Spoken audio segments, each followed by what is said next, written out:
Moscou, la capitale de la Fédération de Russie, avec ses larges avenues et ses édifices à l'architecture stalinienne.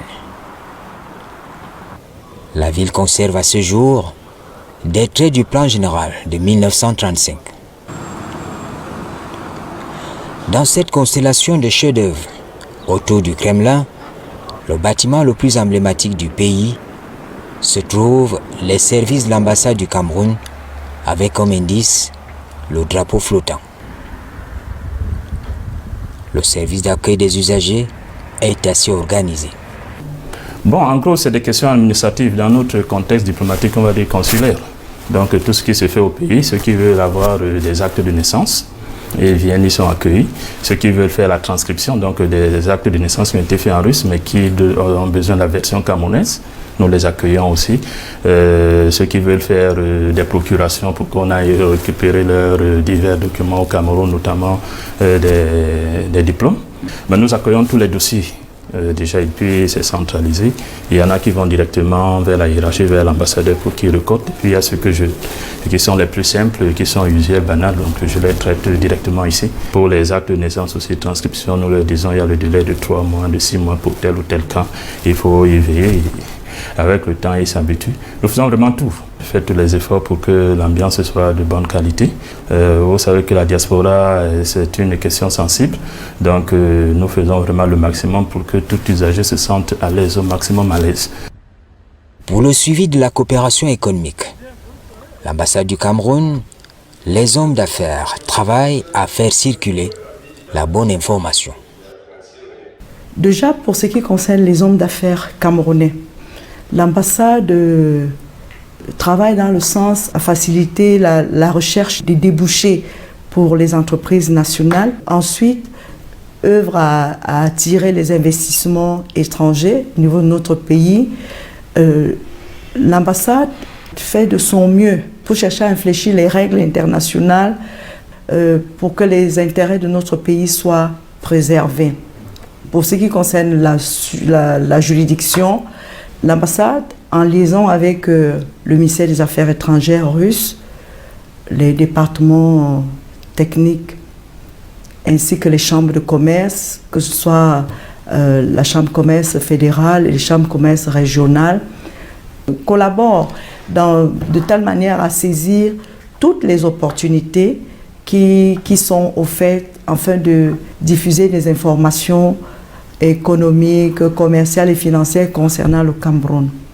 Nous pouvons également dire que grâce aux journées économiques qui ont été organisées ici par le passé, nous pouvons dire que l'écho est positif au niveau de la juridiction. Le Cameroun jouit d'une bonne image, constitue pour eux un marché à conquérir. Et cela se traduit donc par des manifestations, diverses manifestations d'intérêt. Nous avons au niveau des individus, au niveau des PME et même des grands groupes qui, comme ça, manifestent leur intérêt à venir investir au Cameroun ou à entrer en contact avec les milieux d'affaires camerounais. En interne, tout un service dédié à la gestion de la trésorerie de l'État. Comme vous le savez, j'ai vécu cette expérience où le public, vous avez dit la diaspora, avec le problème, peut-être souvent problème de santé, court vers l'ambassade pour une assistance financière. Souvent, l'ambassadeur m'appelle pour donner des suggestions. Quand il y a la disponibilité budgétaire, je lui dis que, monsieur l'ambassadeur, je pense qu'on peut faire quelque chose, mais il y a aussi des moments où toutes les lignes sont épuisées. Ça veut dire les lignes qui peuvent supporter ça. Bon, là, ça devient difficile. On a ces problèmes même souvent quand on paye même les bourses des étudiants. Certains prennent le courage de demander à voir le payeur. Quand il vient, il pose certaines questions. Je prends toute ma patience pour les expliquer. c'est un principe. Et comment l'État fonctionne. Pour payer les étudiants, je sais que je peux faire en espèces ou bien je peux payer par virement. Mais souvent, comme c'est les étudiants, je les amène à comprendre pourquoi absolument il faut faire des virements.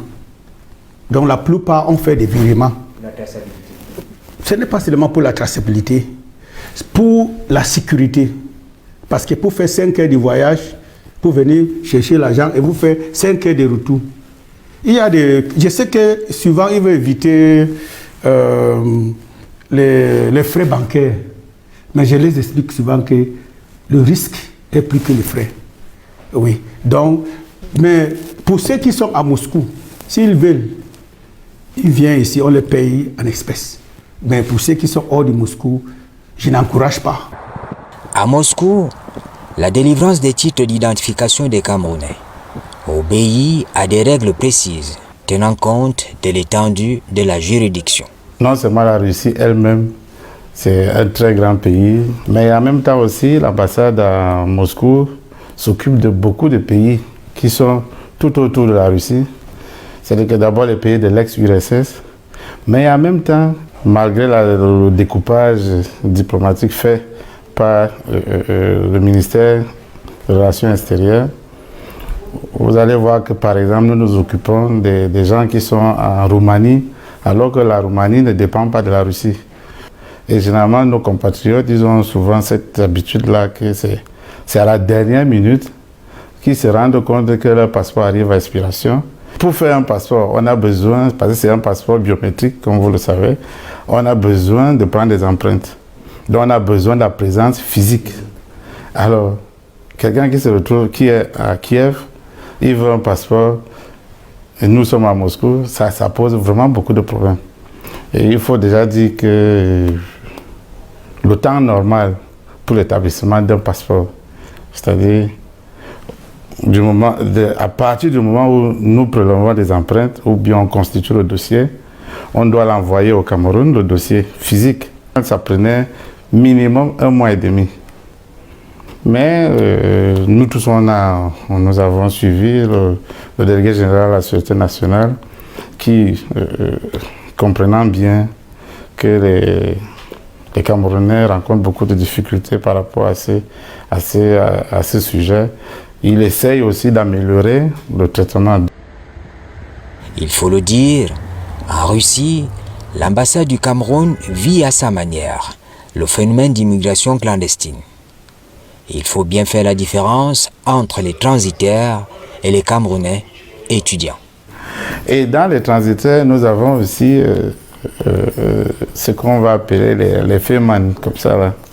Parce que là-dedans, il y a les transitaires qui vraiment pensaient partir de bonne foi. Il savait qu'il allait arriver, il traverse. Mais il y a d'autres, lui il venait ici, il savait qu'il vient, il fait son travail et puis s'en va.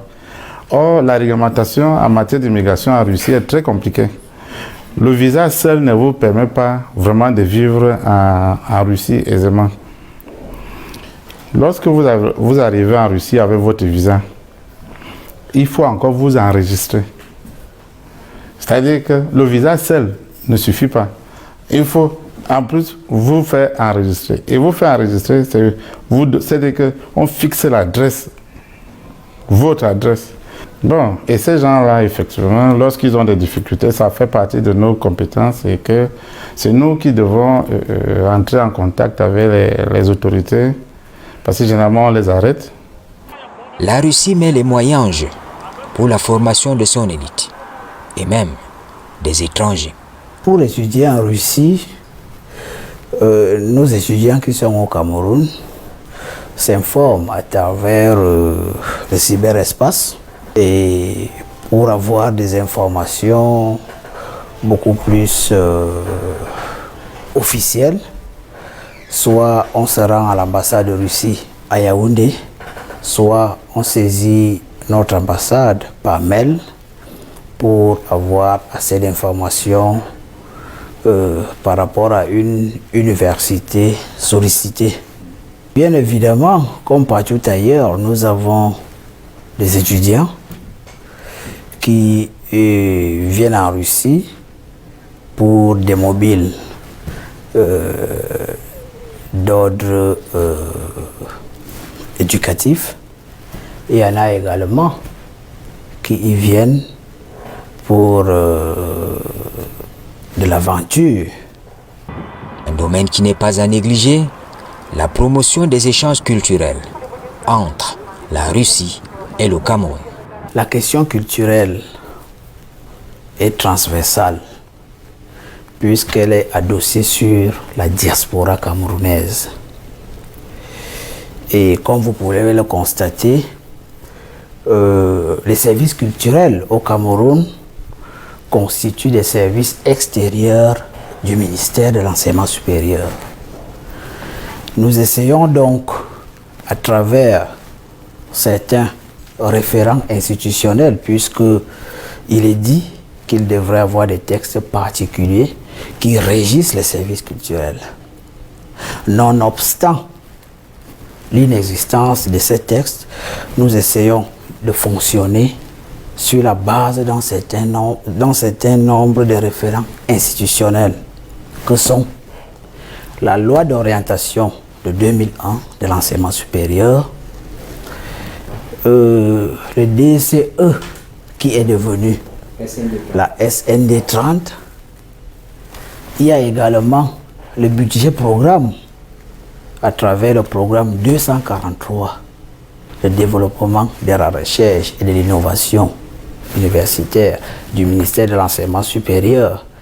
Et nous pouvons même également citer la prescription présidentielle contenue dans l'essai politique du président Biya, dans la page 46, intitulée « Le libéralisme pour le libéralisme communautaire », qui prescrit aux conseillers culturels la diffusion de l'image de marque du Cameroun à l'extérieur et l'exportation de la culture camerounaise à l'étranger.